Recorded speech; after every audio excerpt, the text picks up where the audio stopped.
ইহুদিদের ইতিহাস। ইহুদিদের ইতিহাস পৃথিবীর ইতিহাসের অন্যতম প্রাচীন এবং সমৃদ্ধ অধ্যায়গুলোর একটি। প্রাচীন যুগ থেকে শুরু করে মধ্যযুগ এবং আধুনিক যুগ পর্যন্ত ইহুদিদের ইতিহাস বহু উত্থান, পতন, সংগ্রাম এবং বিজয়ের গল্পে ভরপুর।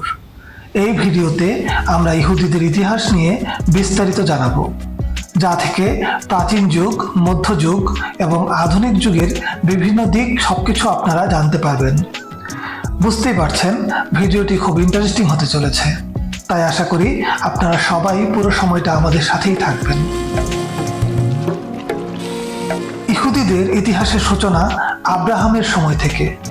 বাইবেলের বিবরণ অনুযায়ী আব্রাহাম হলেন ইহুদিদের প্রথম পিতামহ। তিনি মেসোপটেমিয়ার উর থেকে কেনানে চলে আসেন, যা পরবর্তীতে ইসরায়েল নামে পরিচিত হয়। জোসেফের নেতৃত্বে ইহুদিরা মিশরে প্রবেশ করে এবং প্রথমে সমৃদ্ধি লাভ করে, তবে পরবর্তীতে তারা দাসত্বের শিকার হয়। মুসা ছিলেন তাদের মধ্যে একজন প্রধান নেতা, যিনি ইহুদিদের মিশর থেকে বের করে নিয়ে আসেন এবং সিনাই পর্বতে যাওয়ার পর 10টি আদেশ পান। দাউদ এবং সলোমনের রাজত্বে ইসরায়েল একটি শক্তিশালী এবং সমৃদ্ধ রাজ্যে পরিণত হয়। সলোমন জেরুজালেমে প্রথম মন্দির নির্মাণ করেন, যা ইহুদিদের ধর্মীয় জীবনে একটি প্রধান কেন্দ্র হয়ে ওঠে। বেবিলনের সম্রাট নেবুচাঁদনেজার জেরুজালেম আক্রমণ করে প্রথম মন্দির ধ্বংস করেন। ইহুদিরা বেবিলনে নির্বাসিত হয়, তবে পারস্যের সম্রাট সাইরাস ইহুদিদের ফিরে আসার অনুমতি দেন এবং তখন সেখানে দ্বিতীয় মন্দির নির্মাণের কাজ শুরু হয়। রোমান সাম্রাজ্যের সময় ইহুদিদের জীবন কঠিন হয়ে ওঠে। প্রথম শতাব্দীতে ইহুদিদের বড় একটি বিদ্রোহ ঘটে, যা রোমানরা কঠোরভাবে দমন করেন। দ্বিতীয় মন্দির ধ্বংস করা হয় এবং ইহুদিদের জেরুজালেম থেকে বের করে দেওয়া হয়।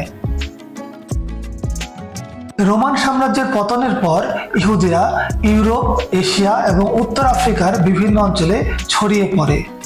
তারা বিভিন্ন দেশে বসবাস শুরু করে এবং বিভিন্ন ভাষা ও সংস্কৃতির সঙ্গে নিজেদের খাপ খাইয়ে নেয়।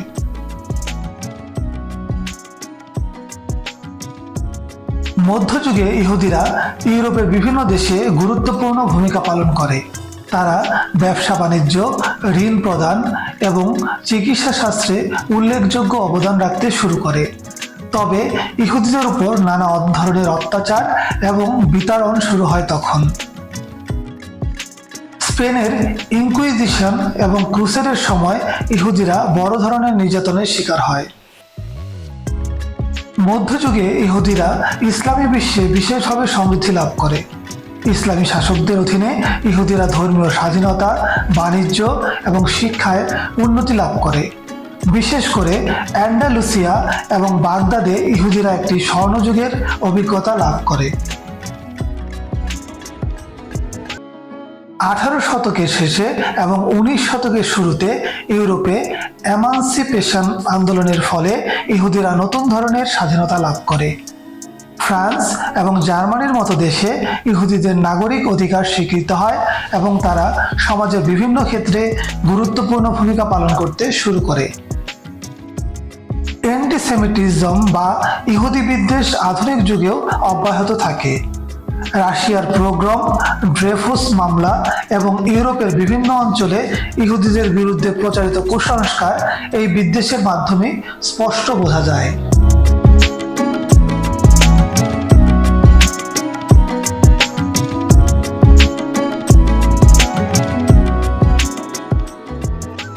শতকের শেষে এবং 20 শতকের শুরুতে জায়নিজম আন্দোলন ইহুদিদের একটি স্বাধীন রাষ্ট্র প্রতিষ্ঠার জন্য কাজ শুরু করে। থিওডর হার্জেল ছিলেন এই আন্দোলনের প্রধান অন্যতম নেতা। 1948 সালে দ্বিতীয় বিশ্বযুদ্ধের পরে ইসরায়েল রাষ্ট্র হিসেবে প্রতিষ্ঠিত হয় এবং এটি ইহুদিদের একটি নিরাপদ আবাসস্থল হিসেবে পরিণত হয়।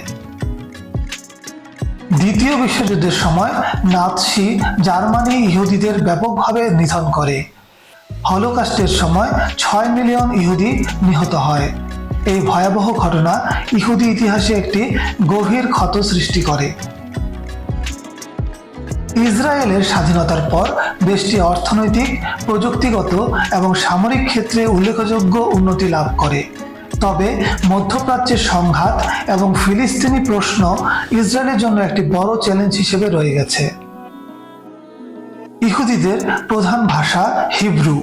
এটি তাদের ধর্মীয় এবং সাহিত্যিক ভাষা।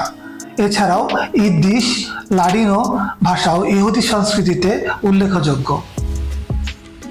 ইহুদিদের ধর্মীয় জীবন প্রধানত টানাখ বা হিব্রু বাইবেলের উপর ভিত্তি করে।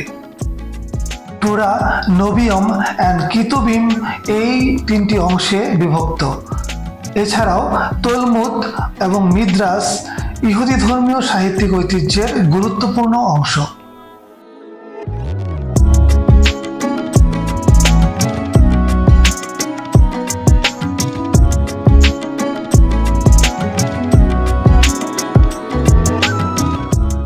ইহুদি সঙ্গীত এবং নৃত্যকলা খুবই সমৃদ্ধ।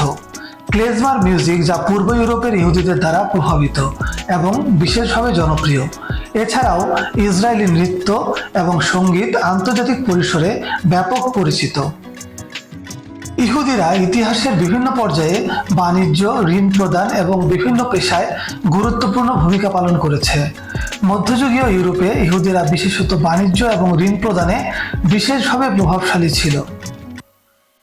আধুনিক যুগে ইহুদিরা ব্যবসা এবং শিল্পে উল্লেখযোগ্য অবদান রেখেছে। তারা ব্যাংকিং, ফিনান্স, প্রযুক্তি এবং বিনোদন শিল্পে সামনে থেকে নেতৃত্ব দিয়েছে। ইহুদি বিজ্ঞানী এবং উদ্ভাবকরা বিজ্ঞানের বিভিন্ন ক্ষেত্রে উল্লেখযোগ্য অবদান রেখেছেন। আলবার্ট আইনস্টাইন, রিচার্ড ফাইনম্যান এবং জোনাস সাল্কের মতো বিজ্ঞানীরা ইহুদি সম্প্রদায়ের গর্ব। ইহুদি সমাজে পরিবার একটি গুরুত্বপূর্ণ স্থান দখল করে আছে। পারিবারিক বন্ধন এবং সামাজিক মূল্যবোধ ইহুদি সংস্কৃতির একটি মৌলিক অংশ। শিশুরা ছোট থেকেই পরিবারের ধর্মীয় শিক্ষা এবং সামাজিক মূল্যবোধ শিখে বড় হয়। ইহুদি সমাজে নারীদের অধিকার এবং অংশগ্রহণ ক্রমবর্ধমান। শিক্ষা, স্বাস্থ্যসেবা এবং কর্মক্ষেত্রে নারীরা উল্লেখযোগ্য ভূমিকা পালন করেছে। ইহুদি নারীরা বিভিন্ন পেশায় সামনে থেকে নেতৃত্ব দিচ্ছে এবং সমাজে গুরুত্বপূর্ণ ভূমিকা পালন করছে। ইহুদি স্থপতিরা আন্তর্জাতিক স্থাপত্যেও উল্লেখযোগ্য অবদান রেখেছে। ফ্রাঙ্ক লয়েড রাইট, মশে সাবদি এবং ড্যানিয়েল লিবেস্কিনের মতো স্থপতিরা আধুনিক স্থাপত্যে প্রভাব ফেলেছে।